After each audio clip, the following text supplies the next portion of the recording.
Hi, this is Rachel Goclawski, Cooking with Mrs. G, and today we are going to identify, harvest, and prepare black-staining polypore and make it into a tasty stir-fry in the kitchen. Meripilus sumstinei, known by its common name black-staining polypore, is often mistaken for hen of the woods or Berkeley's polypore. Black-staining polypore is found from summer into fall, usually July through September, but hen of the woods is an autumn mushroom, so it usually starts appearing in late September or early October. If you find a polypore that looks like this in the summer months, it's most likely black-staining polypore or Berkeley's polypore, unlike Grifola frondosa or hen of the woods, which appears in the autumn months. Ask yourself, is it summer or fall? Does it stain black or dark brown? Black-staining polypore associates mostly with oak trees and some other hardwoods. It can be a parasite on living trees, but also a saprophyte that breaks down dead wood. Black-staining polypore does not have gills. If you look on the underside, the light-colored pores are how it disperses its spores. Young specimens are small and yellow, and very young can look like an amorphous yellow mass, but it will eventually open up and fan out as it matures, developing fan-like fronds or multiple caps that lose the yellow color and become more of a light gray or tannish in color. The flavor is good, but it needs to be cooked first. The more mature it gets, the more tough and fibrous it gets. If you find it when it's not very young, you can use it for broth. It has a wonderful flavor. So how can you tell if you have a black-staining polypore? In the summertime, it could be a Berkeley's polypore. In the autumn, you might think it's a hen of the woods. Take a cut or bruise one of the fronds.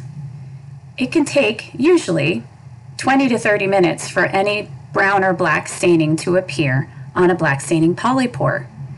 Simply wait and come back later. So I went off and picked a few berries. I came back, and lo and behold, black staining. So the outer edges of the younger fronds of the black staining polypore are not bad eating. So I'm going to go ahead and take some of these younger fronds. I wouldn't take this larger frond because it's definitely going to be too stringy.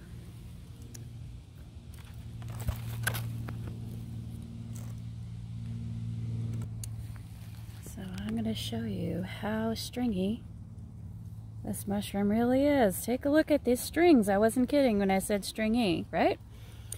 So I actually needed to use, instead of my normal knife, I needed to use my saw blade to get this off because it's just so stringy, and that cuts through the strings much easier. So like I said, you know, when I take this home, I'm gonna eat probably just these outer edges here, and it's better, you know, stewed, you know, maybe in the crock pot. It's not like a hen of the woods or a chicken of the woods where you can, you know, saute it or roast it. It's just too stringy. So as you can see, it's already stained very quickly on the underside. The underside stains very, very quickly.